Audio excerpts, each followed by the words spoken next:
Well, here goes everybody. So I'm hearing that YouTube is on fire with new content creators. Um, there's so many ways to make money these days, but there's so many avenues. Sometimes you get all over the place. Um, like me, for instance. Well, I've always been one to venture out and try new things. I hold a realtor's license. It's active. I am a notary public, a loan signing agent, amongst other uh, things. So anyway, I've been in this YouTube space for several years now. I really hit the road, well, really got into the space right around COVID time, actually. In the first video, because I sat around, I was like, okay, what am I gonna make a video about? So I'm an avid prepper. So initially, my videos were about prepping. My name was Autoimmune Prepper, and I did that. Well, I named it that because I was diagnosed with an autoimmune illness back in February of 2016, and I kind of wanted to speak not only to regular individuals, but also those with autoimmune illnesses or disabilities. So that was my primary focus. And again, I got into that space around COVID. And for me, the first video was what, so I had been collecting like generators, solar generators, and stuff like that. And it just so happened to one day we had a power outage. And I thought, this is a perfect time to do the video. And so that's what I did. But anyway, let's back up a little bit. When we talk about finding our purpose or finding our niche, so of course, once upon a time, well, not of course, because not everybody, but for me, once upon a time, I worked in the corporate world or higher education as a financial aid officer. And don't get me wrong, I I loved my job. I loved the work that I did. This thing is so pretty. Isn't this cute? She's a new addition to my desk space. Something beautiful to look at. There's nothing like beauty uh, surrounding you. I gotta do some beautiful backdrops at some point. But anyway, so I worked in that arena. I loved my job.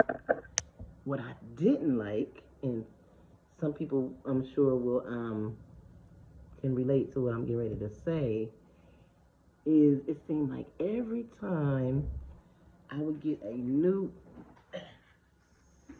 supervisors, aren't the supervisors the worst?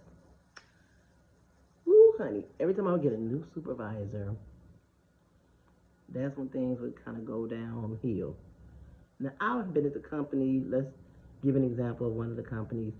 I've been there 5 years, and I get this new supervisor, and it's like every time a new supervisor comes, they want to change the way, they want to reinvent the wheel, so to speak. And there's nothing wrong with change, don't get me wrong. But if it ain't broke, don't fix it. So every time I would get a new supervisor, they would act like something was broken and want to try to fix it. But that just didn't sit well with me. That just got on my last nerves. Of course, I would comply. But guess what? Guess who would leave the company before? Guess who would leave the company first?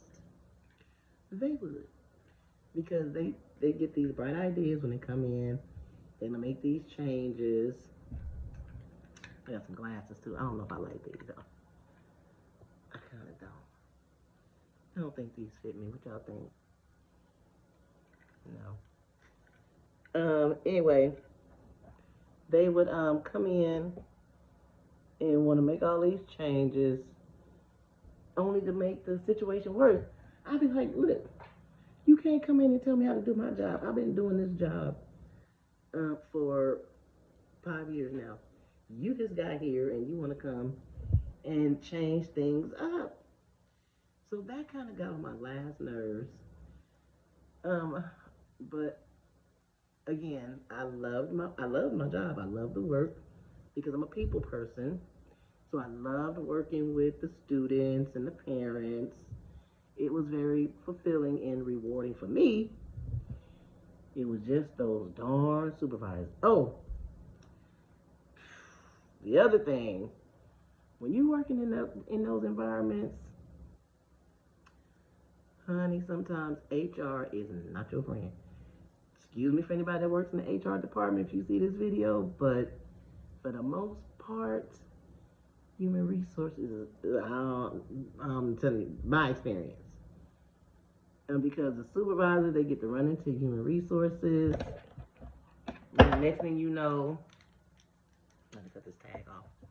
The next thing you know, you're being called into human resources, kind of for no apparent reason. And you get in there, and then they want to give you a write-up. Then you're walking on eggshells. And if you're new to the working world, see, I had became a pro.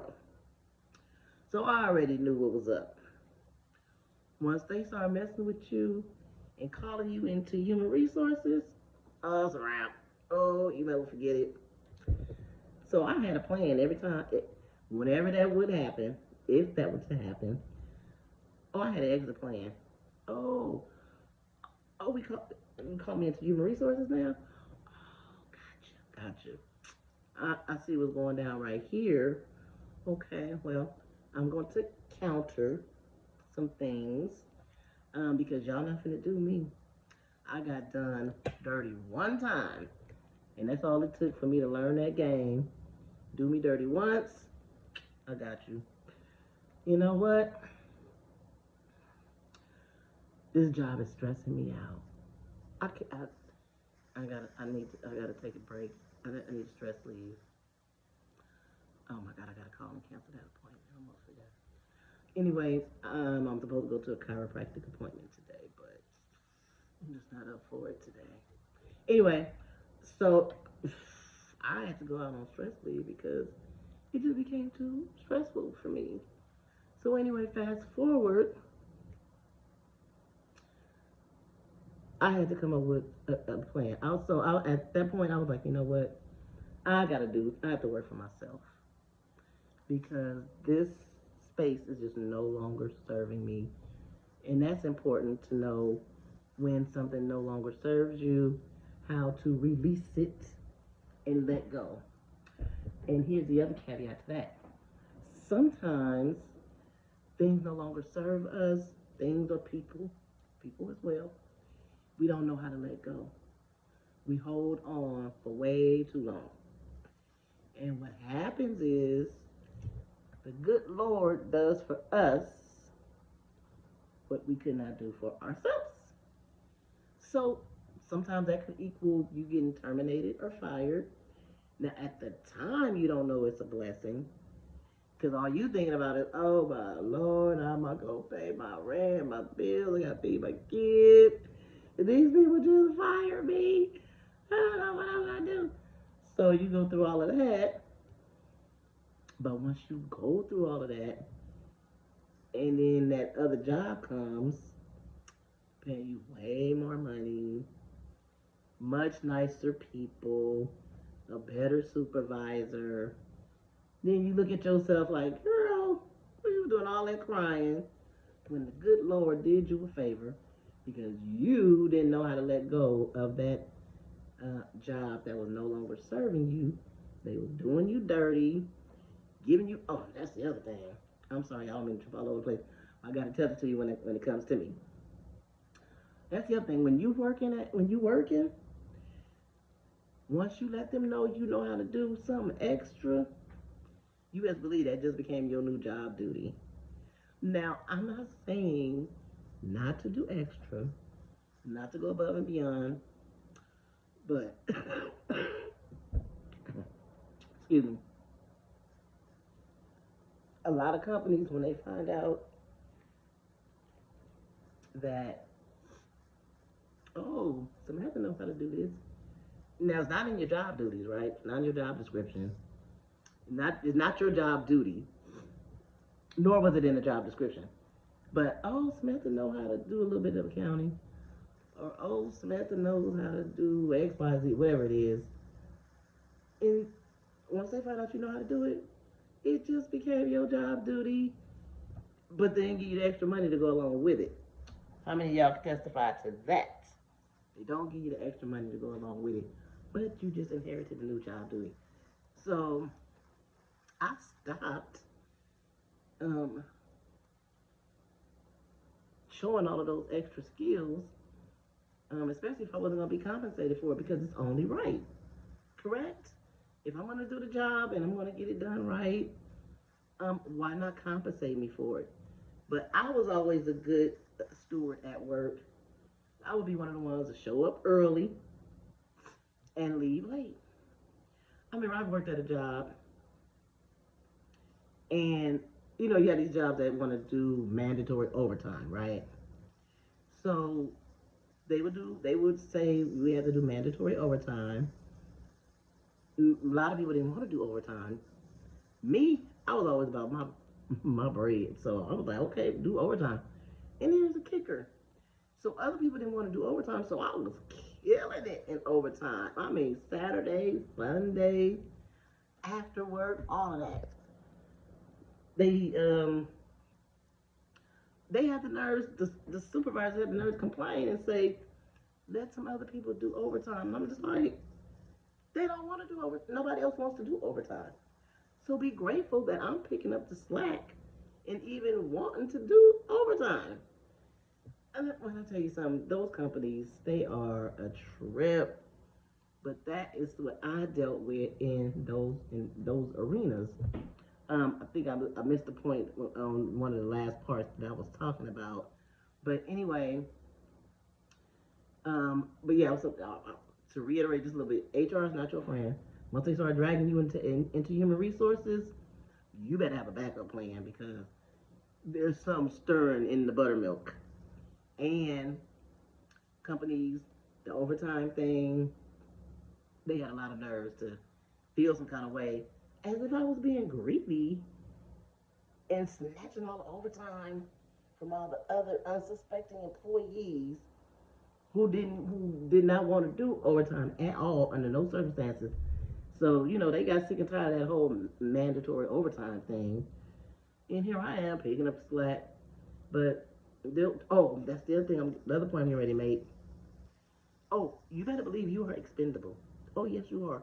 Don't ever get to no job, honey, thinking that you all that in the bag of chips and that the company gonna fall apart if you don't go, if you not there. I learned that the hard way too. Because we showing up, we showing out, we doing our thing. You know, I was in one of the companies I worked for, I was like a one woman show. I begged that company to hire an assistant to work with me. Now they would get me a temporary assistant from time to time when registration was going on or the first day of classes, but sometimes that just wasn't enough. I begged them, but I was so good at what I did. They was like, no, you don't need an assistant. When I wound up leaving that company, it took 3 people to replace me. They hired 3 people to replace me when all I was asking for was one little assistant. Go figure. Isn't that something? But anyway, back to what I was saying. You better believe you're expendable. The company will go on without you. Trust me. So don't ever put all your might into nobody else's company. If you're gonna put all your might into something, put it in something like this, YouTube. Put all your energy. Not saying leave your job. If you're working and you need that, do that. But I'm saying if you want to start your own, if you want to put your all into something, put it into something like this. So leaving the corporate world and coming over here to YouTube, um, I think a lot of people are starting to do that. Some people by force, some people by choice. Back to my story to back up a little bit. So I finally left working for other companies back in 2014. And that is when I got my realtor's license. And I have not looked back. I haven't looked back ever since. I enjoy my life. I enjoy myself. I enjoy the freedom. But now it's time to um, get disciplined again and get this YouTube thing off the ground. So for all of you small YouTube content creators, I wish you all the best. We are going into a new year, and I'm seeing these videos pop up, um, encouraging small content creators to go for it. I'm here to tell you to go for it. I'm going for it. Again, I started my original prepping channel a few years back. I got up to about maybe 600 subscribers, and it just kind of been stagnant ever since. And I'm grateful for that. And the way I got up to that many subscribers was the Angry Prepper. He's a big prepping a YouTube content creator. He used to do shout outs to other channels, and he had given my channel a shout out, and I was grateful for that because people did start coming over to my channel. But here's the kicker: I don't know what happened behind the scenes, maybe because just because somebody subscribes doesn't mean they're gonna always watch the content. Because what happens is, from what I'm learning, I guess they should also hit the notification bell if they're really interested in seeing your content when you do a new video. So they should also hit the notification bell. So if you are watching this channel and you have stuck in here with me and heard my, not really a rant, but just my take on going from working from other people for other people to working for yourself, um, give the videos, support the channels, give them a thumbs up, because like these other content creators are saying, there is enough for everybody to eat, and feed their families. There is enough. Nobody should be gatekeepers. I'm one to, if I come across some information and it's going to be beneficial to others and help other people grow and be prosperous, then I'm going to share it. So be mindful, because every time I look at somebody's video, the first thing I kind of do is I give them a thumbs up, because sometimes we can get into the video and we forget to do it. It's easy to forget, but I'll be mindful. I'm gonna go. Okay, I'm gonna give him a thumbs up, and then I'm gonna go over to the comment section, leave him a comment, and I'm going to subscribe. I'm gonna subscribe to them. What does it hurt for us to subscribe? It doesn't hurt. Doesn't hurt at all. We trying to help each other grow. So subscribe. Also hit the notification bell as well. Okay, so thumbs up those videos, subscribe, hit the notification bell, and give them some encouragement and some support. Because sometimes this can be a tough road, and it can be very discouraging, especially when when you're not growing, nobody's commenting in the comment section, um, and then you want to give up. You're just like, man, this stuff ain't working. I don't know what these people talking about. I don't know what these people doing. How are they channels growing 1,000 subscribers in one night and 10,000 subscribers in 7 days, or whatever the numbers are for some people. But I'm excited every time I see a new content creator come up and they are growing by whatever means. So they say, don't reinvent the wheel. Just follow the blueprint. So I am deciding to follow the blueprint, and we're going to see where this goes. But I have a lot to talk about, a lot to discuss, and I want to be the next person to each one teach one and share and show that there is hope with this. Keep going, keep pushing forward, because sometimes, granted, I may fall off for a minute, but for the most part, I'll pick back up, and I'm trying to be consistent, and that's just where I am. So I'll see you guys in my next video. Thank you so much. All right. Bye.